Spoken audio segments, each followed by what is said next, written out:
नमस्कार, मेरा नाम दुलारे अंसारी है और आप देख रहे हैं न्यूज़ 21। खबर क्या है? खबर पत्रकार मुकेश चंद्राकर को लेकर के है। जिस तरीके से हत्या की गई है, ये हत्या अपने आप में दिल दहला देने वाला है। ये हत्या इतना डरावना है, इतना डरावना है कि आपको किसी के बारे में खबर लिखने से डर लगेगा। आप डर जाएंगे उसकी खबर लिखते हुए, इतने डर जाएंगे कि आपको लगेगा मैंने खबर लिखी तो लिखी क्यों, क्योंकि वो आपके दिमाग के 15 फ्रैक्चर कर सकता है, दिमाग में लीवर तोड़ सकता है, न जाने क्या क्या टूटा है। मैं बताऊंगा कि मुकेश चंद्राकर के को किस तरीके से मारा गया। पर उससे पहले मैं ये बता दूं कि छत्तीसगढ़ में क्या पूरे देश भर में 2004 से लेकर के 2024 तक 80 पत्रकारों की हत्या हो चुकी है और ये हत्या अपने आप में बहुत बड़ा है।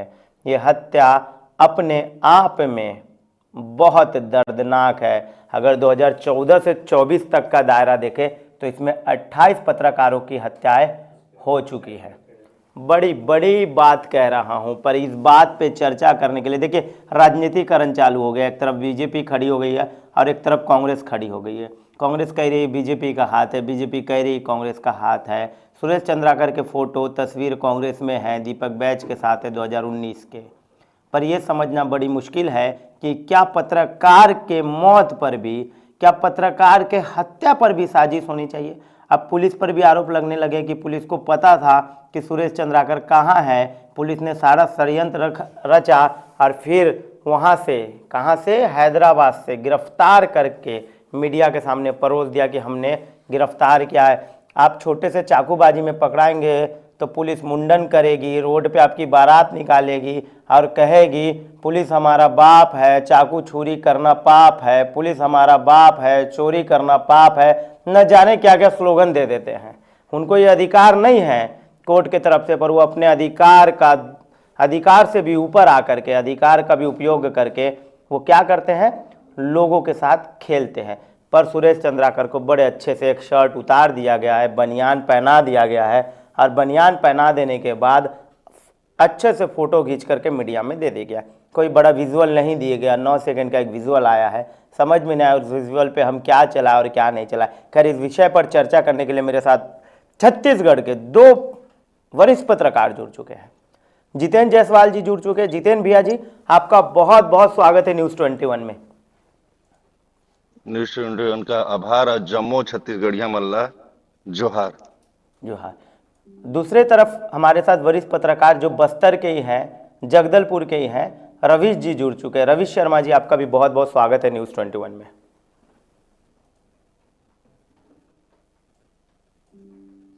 बिना लाग लपेट के सवाल पूछूंगा, बिना लाग लपेट के चर्चा चालू करूंगा। सवाल क्या पूछूं, आप कोई राजनीतिक दल से तो आते नहीं है।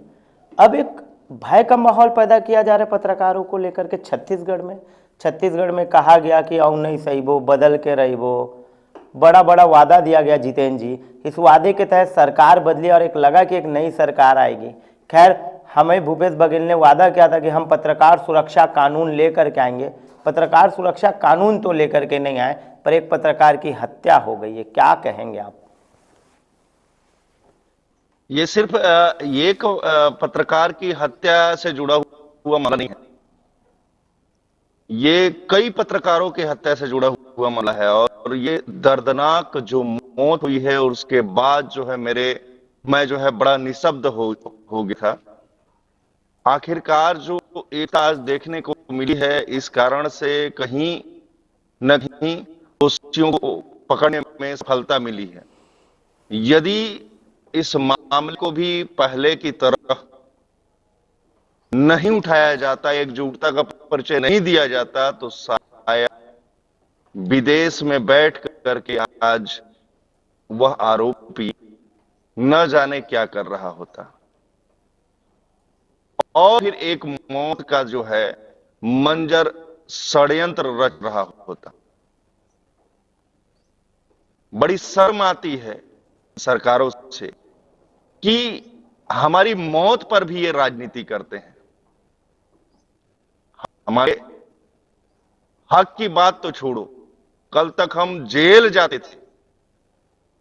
एक छोटा सा परिचय मैं अपना छत्तीसगढ़ को नहीं, बिल्कुल दीजिए, बिल्कुल दीजिए। मैं चाहता हूं कि छत्तीसगढ़ के लोग जाने। बिल्कुल दीजिए। छत्तीसगढ़ का इकलौता गुंडा बदमाश पत्रकार हूं भाई साहब। पूछेंगे नहीं क्यों? अरे कैसे? पूछेंगे क्यों नहीं, पूछेंगे, पर आप गुंडा बदमाश बोले तो मैं थोड़ा सा भौचक हो गया। ये स, ये सरकार ने जो है, आज तक मैंने किसी को एक झापड़ नहीं मारा, बावजूद उसके जो है पिछली सरकार ने 1 दर्जन से ज्यादा अपराध पंजीबद्ध करके जो है मुझे 1 साल तक जेल में भेज दिया।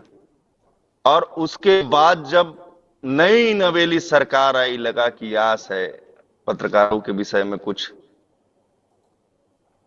विषय रखा जाएगा तो शायद ये सुशासन की सरकार सुनेगी और उस पर अमल भी करेगी, बहुत पर उम्मीद ऐसा थी। कुछ नहीं हुआ। बहुत ही उम्मीदें थी, शायद इसीलिए पिछली सरकार को जो है दरकिनार किया गया पूरे छत्तीसगढ़ से।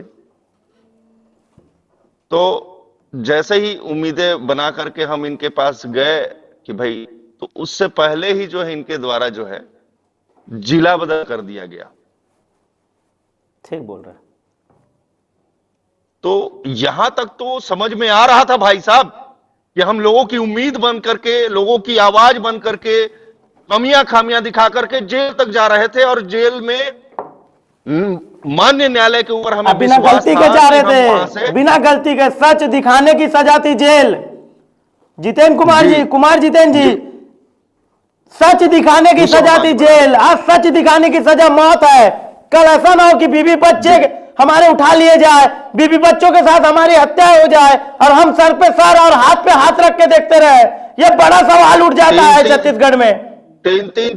तीन चार बार जो है मेरे ऊपर हमला हुआ है। आज तक दिखा दे पुलिस प्रशासन की एक मामले में एफआईआर दर्ज कर दिखाया। ये हमाम में इतने सच्चे हैं, वो सब जानते हैं। लेकिन माननीय न्यायालय के ऊपर हमें विश्वास था कि आप जितना भी षड्यंत्र करके झूठे अपराध हम पे गढ़ लो, लेकिन हम एक दिन उसको जो है उसे जीत करके जो छत्तीसगढ़ जनता को हम दिखा देंगे और उनके लिए फिर से हम एक आवाज बनेंगे। लेकिन इसी बीच हमारे एक बड़ी घटना जो घट जाती है, उसके बाद जो है अंदर आत्मा से हमको जो है झंझकोर करके रख देता है। हमें मतलब ये सोचने पे मजबूर कर देता है कि आखिरकार जो है यही सरकारें हैं, जब विपक्ष में रहती हैं तो हमें हमारी तारीफ करते थकते नहीं हैं, और जैसे ही सत्ता में आते हैं तो हमारे खिलाफ षड्यंत्र करने लगते हैं। सवाल सिर्फ कुमार जितेंद्र का नहीं है भाई साहब, सवाल हर पत्रकार छत्तीसगढ़ के का है। पत्रकार बिरादरी का है। बिल्कुल सही। सवाल पूरे भारत के पत्रकार बिरादरी का है बिल्कुल बिल्कुल, कि बड़ी बात कह रहे हैं जितेंद्र जी, बहुत बड़ी बात कह रहे हैं। आखिरकार जो है एक पत्रकार जो है बिना वेतन का जनसेवा करता है, लोगों को न्याय दिलवाता है। लोगों के साथ में जब लूट लिया जाता है, उसके साथ में जब पुलिस बर्बरता करती है, पुलिस का नहीं सुनती है, पुलिस को जब जेल भेजती है, पुलिस के ऊपर जब लाठी मारती है, एक ही आवाज जो है उनकी आवाज को बुलंद करता है, उसको वह कहते हैं पत्रकारिता। कहां गए वो समाज के सारे ठेकेदार, जब उनके ही परिवार की जब साथ जातियां होती हैं, गलतियां होती हैं, तब हमारे बीच का एक पत्रकार उस मामले को उठाता है, हम सब मिलकर उसको उठाते हैं। आज क्यों खामोश है भाई? किसी एक जाति और किसी एक धर्म विशेष को लेकर के मैं नहीं बयान कर रहा हूं, मैं सभी को बोल रहा हूं कि कहां गए ठेकेदार? आज क्यों नहीं जाकर के सरकार से सवाल पूछते हैं?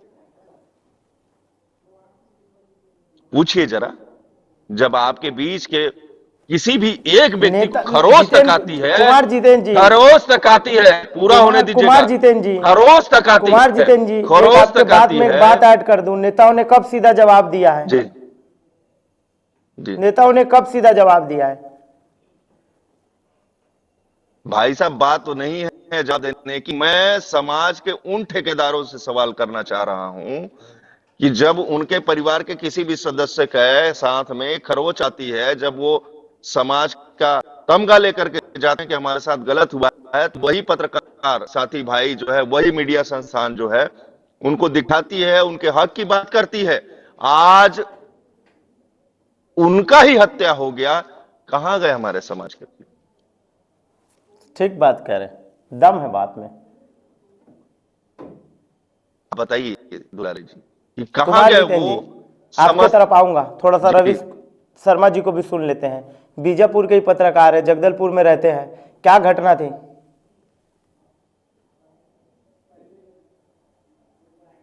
आवाज नहीं आ रही है।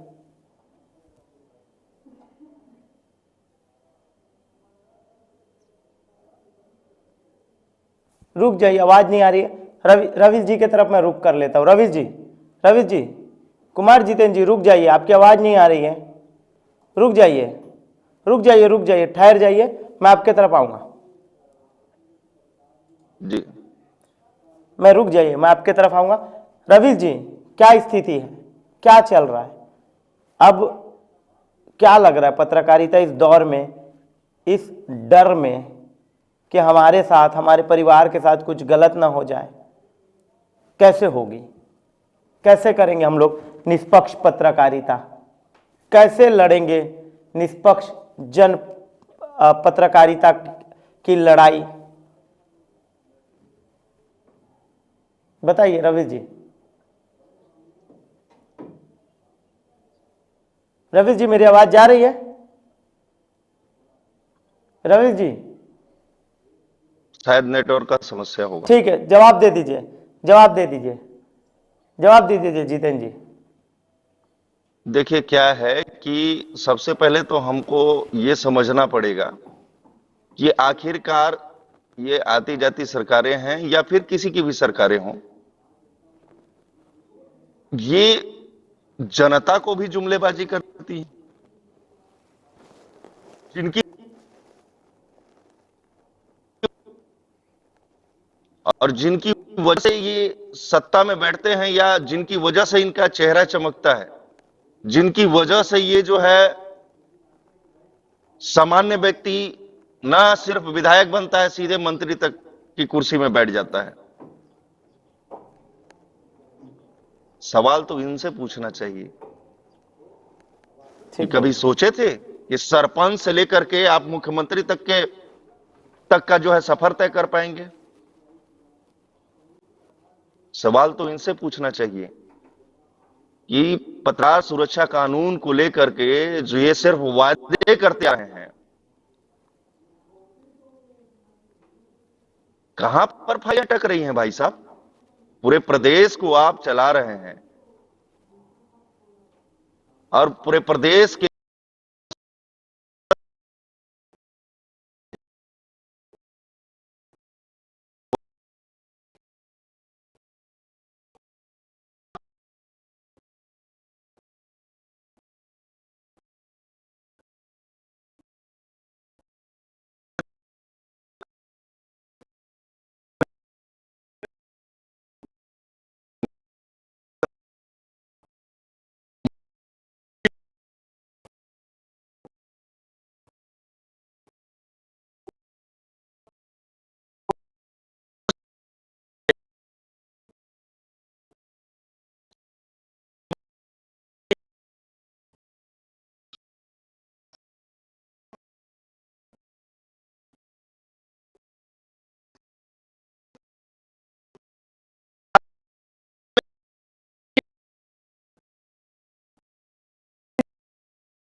की तरफ रुक कर लेता हूं। कुमार जितेंद्र जी, रवि जी साफ तौर पे बताइए, बीजापुर में क्या स्थिति है? क्या लग रहा है? आप लोग लिख रहे हैं ग्रुप में कि ये षड्यंत्र था।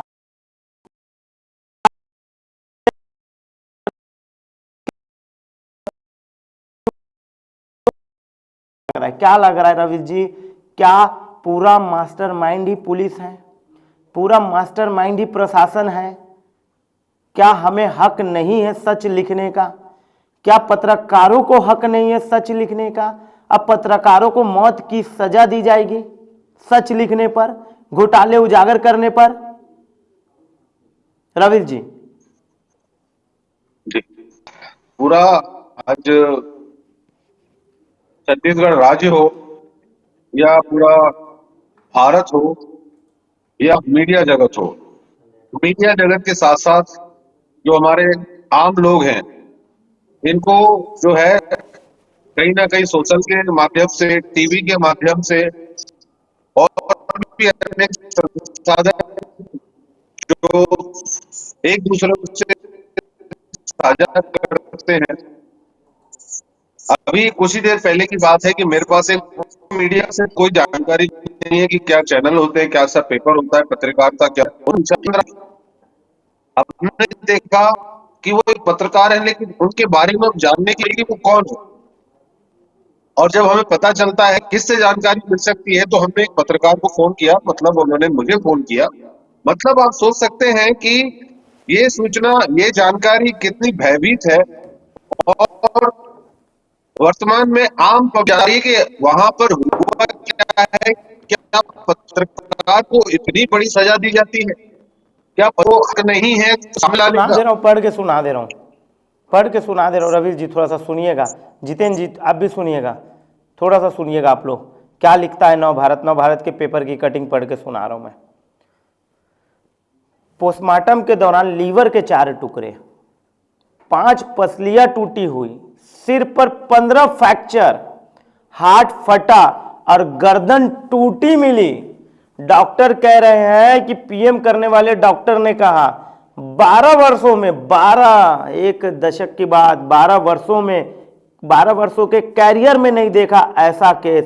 शरीर के हर हिस्से पर चोट मिली है, बड़ा दर्दनाक है। सर के 15 फ्रैक्चर, 5 बार पसलियां टूटी हुई, लीवर के 4 टुकड़े। किसको कहते हैं, किसको? क्या ये भयभीत करने वाला पोस्टमार्टम है, ये डर पैदा करने वाला पोस्टमार्टम है। ये इतना बड़ा दर्दनाक पोस्टमार्टम है कि डॉक्टर कह रहा है कि 12 सालों में पहली बार, मैंने अपने 12 साल की कैरियर में पहली बार ऐसा पोस्टमार्टम देखा है। पूरे पत्रकारों में एक अलग सा माहौल है इस चीज को लेकर के। खैर हम डरते तो नहीं है, तो मैं ये नहीं कह सकता हूं कि डर का माहौल है। हम मरने से डरे ही कब थे, जब हमने पेशा ही पत्रकारिता चुन लिया, मतलब हमने मौत ही चुन लिया, ऐसा लग रहा है। अब मौत चुन लिया है तो मरेंगे या जिएंगे वो तो दूसरी बात है। पर रविश जी 15 फ्रैक्चर सर में, 4 टुकड़े लीवर के, बड़ा भयभीत करने वाला पोस्टमार्टम है ये। जी, वही जब ये सूचना, ये जानकारी जो आपने अभी सबको साझा की है, ये लोगों तक फैलने पर ये पता चलता है कि कितनी दर्दनाक बेरहमी से जो हत्या की गई है। इसमें कहीं ना कहीं जितना हमारे सामने जो दिख रहा है कि 2 आरोपी थे, 3 आरोपी थे, नहीं। अगर पोस्टमार्टम में इतनी जगह डैमेज, इतनी जगह टूटना और इतनी जगह ये सब घटनाओं, शरीर के साथ ये सब हरकत होना, जिससे डॉक्टर जैसा इंसान ये बोलने को विचार करने लगे कि हमारे को, मेरे जीवन में 15 वर्ष, 12 वर्ष हो गए, मैंने इतना बड़ा गंदा पोस्टमार्टम कभी नहीं किया है।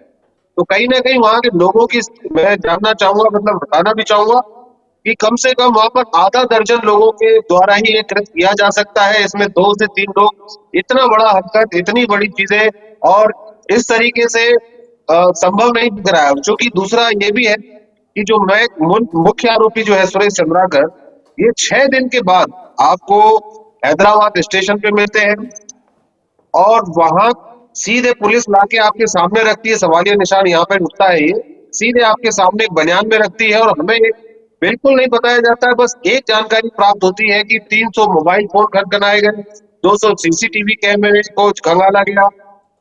अगर वो हैदराबाद में आपको मिले हैं और 6 दिन के बाद में मिले हैं, तो कहीं ना कहीं ये लगता है कि या तो पुलिस प्रशासन के द्वारा 6 दिन के लिए उनको रियायत दी गई थी कि 6 दिन में आप अपनी चीजें ठीक कर लीजिए, या फिर सतर्क होने के लिए कि हाँ, आप उनकी तैयारी विदेश जाने की थी। जी कुछ और अगर धारा पता पकड़ चला, लेते क्या हैं क्या तो धारा पकड़ने लगाए के हैं?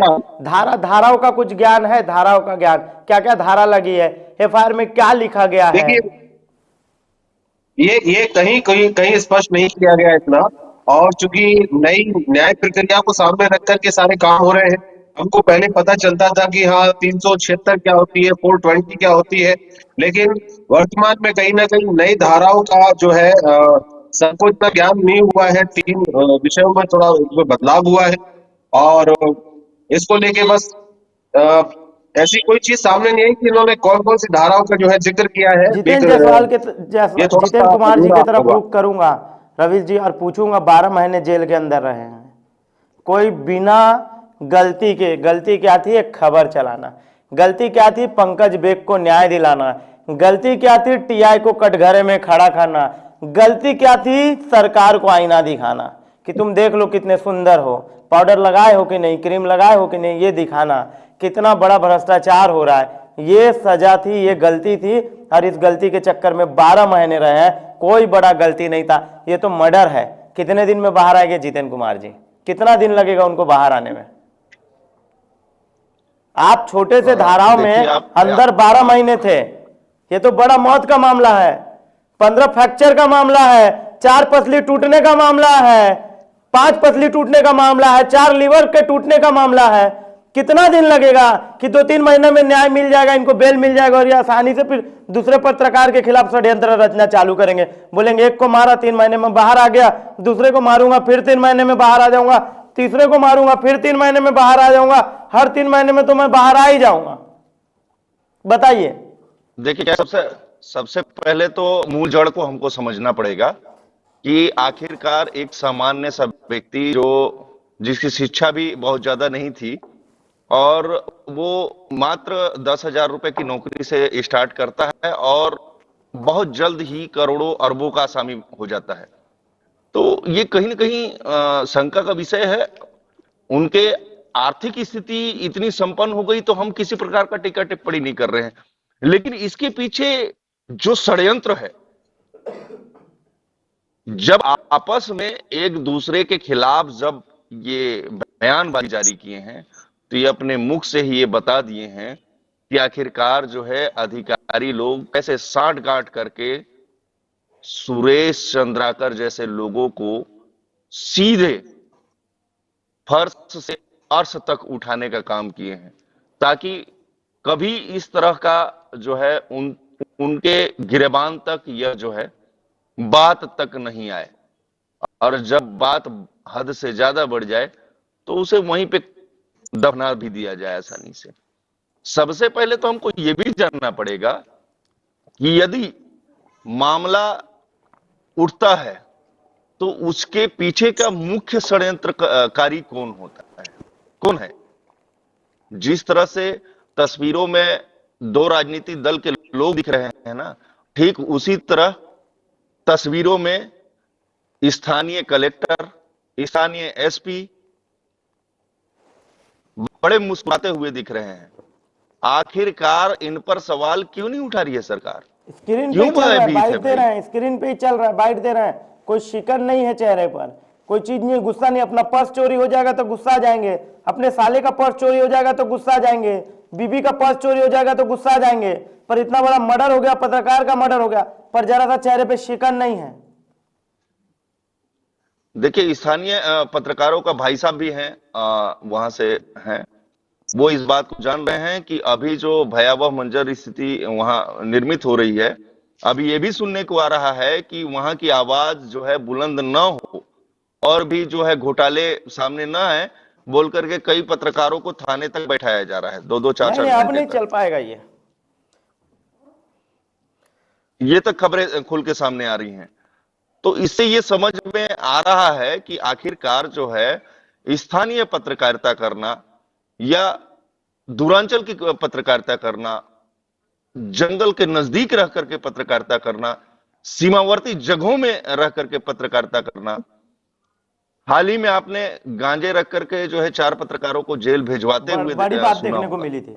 ठीक कह रहे हैं आप। पूरे पूरे छत्तीसगढ़ में जो है ये मामला जो है बहुचर्चित हुआ था। बहुचर्चित तब था, जाकर के जो है सरकार ने फैसला लिया कि भाई जिसने षड्यंत्र किया उसको जेल भेज दिया। लेकिन क्या न्याय मिला है पत्रकारों को? नहीं, बड़ी बात कह रहे हैं बिल्कुल जितेंद्र जी। बिल्कुल नहीं। उसके पीछे का मुख्य षड्यंत्रकारी आज भी बेखौफ घूम रहा है और कल किसी और को जेल भेजवाने का षड्यंत्र कर रहा होगा। भाई साहब, जब तक मूल जड़ तक हम नहीं पहुंचेंगे, जब तक उसके ऊपर कार्रवाई नहीं करवाएंगे ना, तब तक ये सिलसिला थमने वाला नहीं है। एकदम ठीक। ठीक, मैं जितेंद्र जी आऊंगा, समय का अभाव है, 5 मिनट लास्ट बचे हुए हैं। रविश जी की एक रविश जी की प्रतिक्रिया ले लूं, फिर आपकी ले लूं, फिर 1 मिनट मैं बोल लूंगा। रविश जी, देखिए जितेंद्र जी क्या कह रहे हैं कि पत्रकारों का आंदोलन बड़ा ना हो पाए, इसलिए स्थानीय थानों में लोगों को बैठाया जा रहा है। अब क्या हम बटे रहेंगे? और बटेंगे तो योगी आदित्यनाथ का नारा था बटेंगे तो कटेंगे, तो पत्रकार ऐसी हो गए हैं बटेंगे तो कटेंगे हो रहे हैं। बताइए, बीजेपी का ही नारा था, महाराष्ट्र में दिया गया था, बटोगे तो कटोगे। क्या कहते हैं रविश जी, बोलिए। देखिए देखिए कहीं ना कहीं आघात हमारे को पहुंचा है इस चीज का कि हमारे साथी पत्रकार को, क्योंकि मैं उनसे पर्सनल मिला हूँ, मैं उनको जानता हूँ, उनके साथ काम भी किए हैं और उनके क्षेत्र में जाने पर उनसे मुलाकात भी होती थी। आज उनके नहीं रहने पर और जो नए पत्रकार हैं या पुराने पत्रकार हैं, दोनों में कहीं ना कहीं ये दहशत का माहौल है कि अब अगर मान लीजिए हम कोई मुद्दे को उठाने जाते हैं तो यहाँ पर एक बार पत्रकार स्तंभ हो जा रहा है, रुक जा रहा है, ठहर जाता है कि क्या मुझे अब कोई आगे बढ़ने का कोई कदम उठाना चाहिए।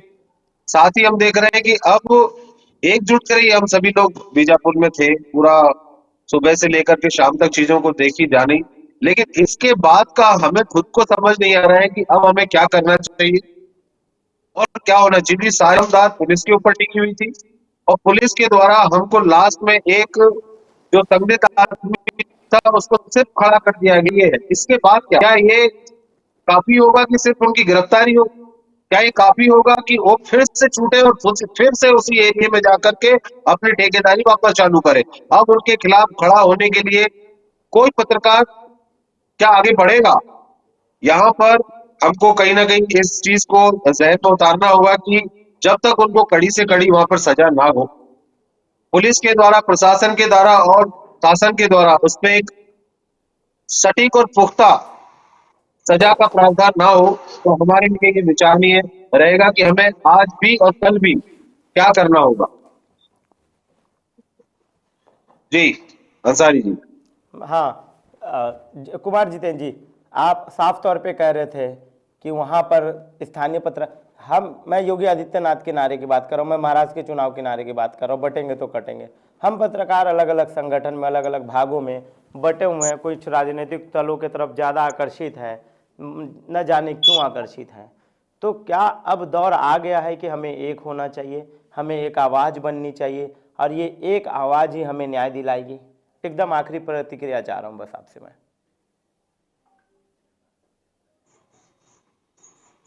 बोलिए जितेंद्र जी, आवाज और जा ये रही है? पहली बार आवाज जा रही है मेरी? हाँ, आपकी आवाज आ रही है, बोलिए। ये पहली बार मैं देखा हूं कि पूरा देश सिर्फ एक सुर में आवाज उठाया है। ये पहली बार मैं देख रहा हूं कि छोटे, मझोले, बड़े सभी ने इस मुद्दे को उठाया है। मैं इस बात से अभिभूत हूं, लेकिन एक तरफ गमी का माहौल है तो मैं उनको धन्यवाद भी प्रेषित नहीं कर सकता हूं। तो इस बार तो ये जो है, आप भूल जाइए कि सब एक हो गए हैं और एक होकर के ही सारी लड़ाई लड़ी जा रही है। दूसरी बात ये, अब भी सरकार चेत जाए कि सुरक्षा कानून के नाम पर जो हीला हवाला किया जा रहा है वो अब नहीं चलने वाला है भाई साहब। ये जो सिर्फ आश्वासन देकर के जो बच के निकल जा रहे हैं, मैं पूरे प्रदेश के पत्रकारों से यह आह्वान करूंगा, मैं उनसे निवेदन करूंगा अपने भाइयों से कि जब भी नेता का आप बयान लो ना, तो एक बार पूछ लो कि मैं भी मुकेश चंद्राकर हूं, मेरी कब हत्या हुई।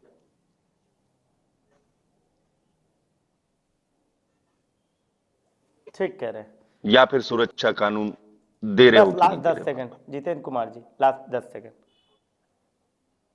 तो सीधी सी बात यह है कि हमें सभी को मिलकर के विनम्र श्रद्धांजलि, और वो मरा नहीं है, वो शहीद हुआ है भाई साहब। तो सरकार जो है सुन ले उन्हें शहीद का दर्जा दे और उन्हें जो है उचित जो मुआवजा जो होता है वो मिले, ठीक कह रहे हैं। और सुरक्षा कानून पर टाल मटोल नहीं, ठीक तय ठीक करके तत्काल उस पर फैसला ले। ठीक है जितेंद्र जी, कुमार जितेंद्र जी, समय का अभाव है, रोकूंगा आपको मैं, समय का अभाव है, रोकूंगा। देख सकते हैं कि किस तरीके से मुकेश चंद्राकर को लेकर के जो मामला है वो बहुत गर्म है। एक तरफ सरकारें अपना सख्त रूप दिखा रही है, सख्त रवैया दिखा रही है, पर ये सख्त रवैया कब तक के लिए है? ये सख्त रवैये से क्या फ़ायदा होगा पत्रकारों को, या फिर पत्रकार जिस तरीके से जेल में जाते रहे हैं, पत्रकार जिस तरीके से मार खाते रहे हैं, पत्रकार जिस तरीके से झूठे एफआईआर का शिकार होते रहे हैं और अब हत्याओं का शिकार हो रहे हैं, तो शिकार होते रहेंगे। पर क्या मुकेश चंद्राकर के मौत के बाद, क्या मुकेश चंद्राकर के हत्या के बाद पत्रकारों के और प्रशासन में बदलाव आएगा? क्या पत्रकार सुरक्षा कानून लागू होगी छत्तीसगढ़ में, या फिर ये विवाद 10 दिन 15 दिन चलेगा, सुर्खियों में रहेगा और एक दिन ख़त्म हो जाएगा और फिर सब कुछ बर्फ़ की तरह ठंडा हो जाएगा? खैर, ये देश जानना चाहता है कि छत्तीसगढ़ में पत्रकार सुरक्षा कानून कब लागू होगा। खैर, ये तो सरकार बताएगी और हम सरकार से लगातार पूछेंगे कि अब कब पत्रकार सुरक्षा कानून लागू होगा। तमाम बड़ी खबरों के लिए देखना ना भूलिए News 21।